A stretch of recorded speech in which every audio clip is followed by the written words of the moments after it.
Assalamualaikum Bapak. Waalaikumsalam warahmatullahi Mohon maaf Bapak nih mengganggu waktunya. Ya nggak apa-apa. Ya sehat Bapak? Alhamdulillah. Alhamdulillah. Baiklah Bapak, untuk tugas kami yang harus dipenuhi dari CGP Angkatan 8, saya Endang Puji Astuti, yaitu diminta untuk mewawancarai 2 atau sampai 3 kepala sekolah di lingkungan sekolah asal atau sekolah terdekat. Nah, kebetulan di sini kami yang pertama dari sekolah yang induk, sekolah yang sendiri, yaitu SMP Negeri 1 Majenang. Dan dalam hal ini apa saja yang akan kami sampaikan yaitu berkaitan dengan keputusan pengambilan dari kebijakan sebagai seorang pemimpin. Nah, ini nanti kira-kira berkaitan dengan 4 paradigma yang akan disampaikan, yaitu mencakup misalkan hal yang berkaitan dengan dilema etika, ada individu dengan versus masyarakat, kemudian kebenaran lawan kebenaran lawan kejahatan seperti itu, kemudian ada ketiga prinsip yang berdasarkan role based thinking, kemudian ada care based thinking, kemudian ada end based thinking. Nah, kemudian ada 9 langkah pengujian dalam pengambilan keputusan. Jadi dalam modul 3.1 itu kami CGP diharapkan untuk bisa mengambil data dari keputusan-keputusan kebijakan seorang pemimpin. Baiklah Bapak, untuk yang pertama yaitu kita berkaitan dengan mengidentifikasi di sini misalkan ada tentang sebuah permasalahan atau kasus yang berkaitan dengan dilema etika atau bujukan moral. Di sini dilema etika misalkan benar dengan benar, kemudian bujukan moral benar dengan salah. Seperti itu Bapak. Iya.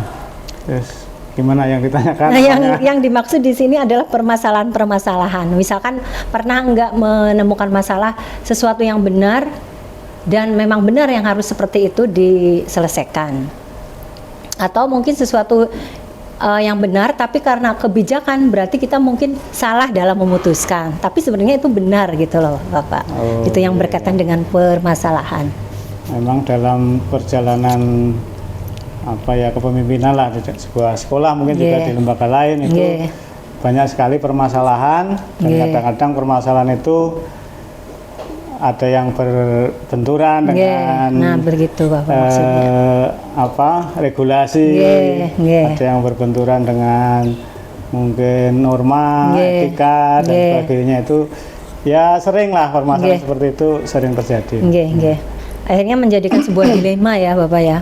Iya betul. Ya, nah, jadi di situ peran seorang pemimpin untuk bisa memberikan keputusannya ya Bapak ya.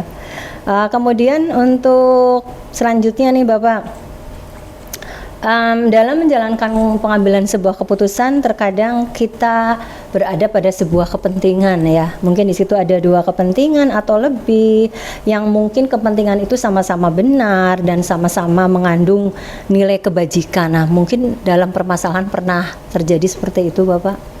Ya, kalau misalnya terjadi seperti itu, yang pertama kita acuannya adalah regulasi.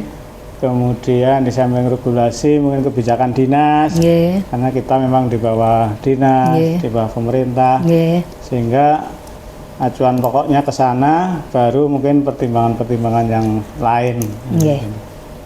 Jadi tetap mengacu kepada regulasi yang ada ya Bapak ya dari dinas itu. Baiklah, untuk selanjutnya ketika ada sebuah permasalahan atau kasus, otomatis ada langkah ya Bapak ya, langkah yang harus diambil, diselesaikan. Kemudian ada langkah-langkah, kemudian ada prosedur juga. Biasanya tuh yang dilakukan selama ini yang seperti apa, mohon Bapak digambarkan? Biasanya yang pertama kita lihat regulasinya seperti apa. Jadi apakah itu melanggar regulasi apa tidak, kita lihat aturannya. Dan yang kedua, kita minta masukan kepada teman-teman wakil kepala sekolah, guru senior. Ini kami juga biasanya melibatkan mereka Dan yang ketiga, kami biasanya juga berdiskusi, saling sharing dengan teman-teman sesama kepala sekolah. Nggih, nggih. Itu biasanya yang kami mintai Nggih. rujukannya ke sana. Nggih. Jadi di dalamnya ada kolaborasi ya Bapak, ada kerjasama, komunikasi yang dua arah gitu ya.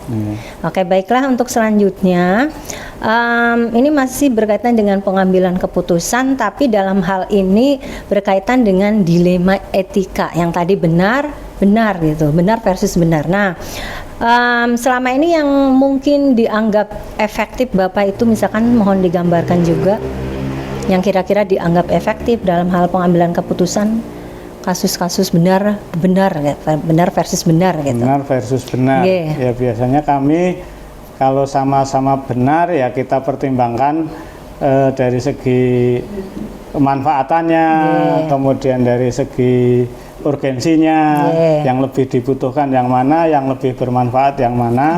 Itu kalau sama-sama benar. Oke. Baiklah, jadi kita melihat ke efektifan, manfaat untuk keseluruhan gitu ya Bapak ya. Oke, kita lanjut lagi Bapak nih. Kan dalam kasus dilema etika nih, otomatis kan pasti ada tantangan ya Bapak. Nah, kira-kira tantangan yang dihadapi dalam pengambilan keputusan itu bisa digambarkan lagi Bapak? Ya, biasanya kan memang ada kepentingan-kepentingan tertentu yang mungkin tidak bisa kita akomodasi. Ya, itu kita ya sebijak mungkin menjelaskan pada mereka. Sebagai contoh saja, saat ini kan kita dilarang mengangkat guru honorer. Nah, ini sementara ada teman kita yang punya putra memasukkan lamaran untuk bisa di sini. Maksudnya kita jelaskan pada mereka bahwa memang saat ini regulasi belum membolehkan. Ya, mudah-mudahan nanti kalau memang sudah diperbolehkan dan kita membutuhkan, itu mungkin kita bisa akomodasi kepentingannya gitu. Jadi sesuatu yang benar dan itu memang benar gitu ya Bapak ya. Jadi kita membantu kan benar gitu loh. Cuma kita nanti lihat regulasinya gitu ya. Baiklah Bapak, untuk selanjutnya ini masih tetap pada penyelesaian kasus dilema etika yang tadi benar versus benar.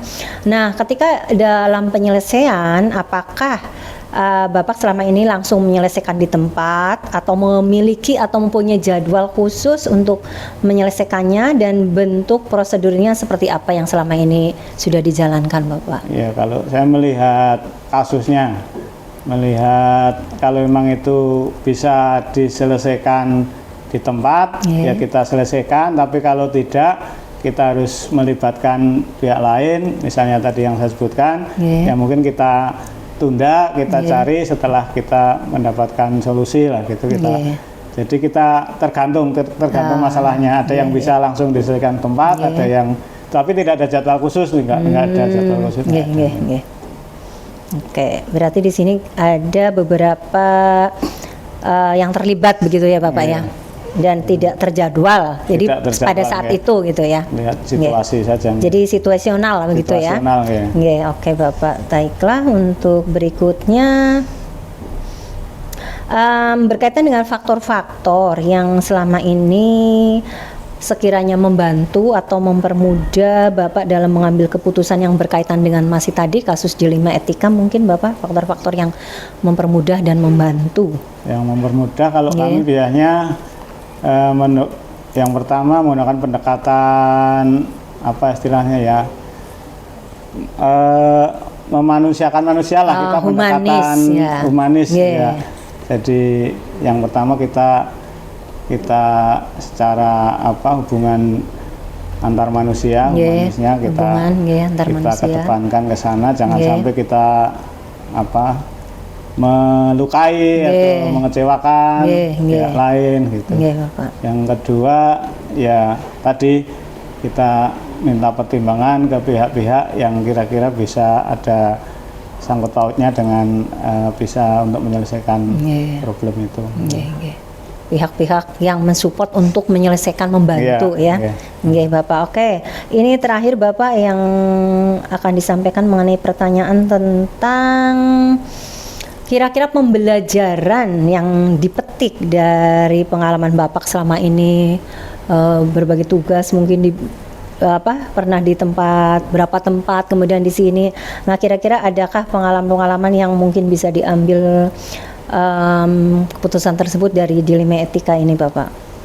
Ya, itu kalau saya dari beberapa tempat itu, kalau saya kan modelnya tidak saklek, tidak misalnya ada aturan harus begini, ini betul-betul kaku begini. Kalau saya kan enggak, jadi lebih ke pendekatan humanis tadi. Ternyata di beberapa tempat ada teman-teman yang tadinya itu katakanlah tidak disiplin, ternyata dengan pendekatan itu memanusiakan manusia lah istilahnya gitu, jadi bisa disiplin dan sebagainya. Itu kalau kami lebih mengedepankan situ. Oh, nggih, Bapak. Berarti ada pendekatan humanis, dinamisnya juga ya, Bapak. Kemudian tadi melibatkan secara keseluruhan gitu ya, Bapak. Oke, baiklah Bapak, berarti lengkap sudah ini pertanyaan-pertanyaan yang saya sampaikan kaitannya dengan penyelesaian saya CGP modul 3.1 dan refleksi dari pertanyaan-pertanyaan tadi. Mungkin nanti Bapak kalau tadi saya menyampaikan ada seorang pemimpin, ada 4 paradigma ya, 3 prinsip dan 9 langkah pengujian, ini udah masuk semua secara keseluruhan, Bapak ada di dalamnya semua. Nah, terakhir Bapak saya mohon ini nanti ada refleksi nih Bapak nih dari Bapak Kepala Sekolah untuk refleksi bincang-bincang kita kali ini. Monggo Bapak. Mudah-mudahan yang sedikit yang kita diskusikan ini bisa bermanfaat, khususnya untuk Bu Endang ke depan. Amin. Barangkali nanti suatu saat jadi pemimpin, mudah-mudahan bisa ya sedikit bermanfaat lah, walaupun mungkin hanya sedikit, mudah-mudahan bermanfaat lah. Amin. Okay. Terima kasih Bapak atas supportnya, atas motivasi kerjasamanya. Mudah-mudahan semuanya bisa berjalan dengan lancar, tanpa ada hambatan dan bisa menyelesaikan dengan baik. Terima kasih Bapak. Assalamualaikum. Waalaikumsalam warahmatullahi wabarakatuh. Terima kasih Bapak. Terima kasih. Sami-sami. Oke Mbak.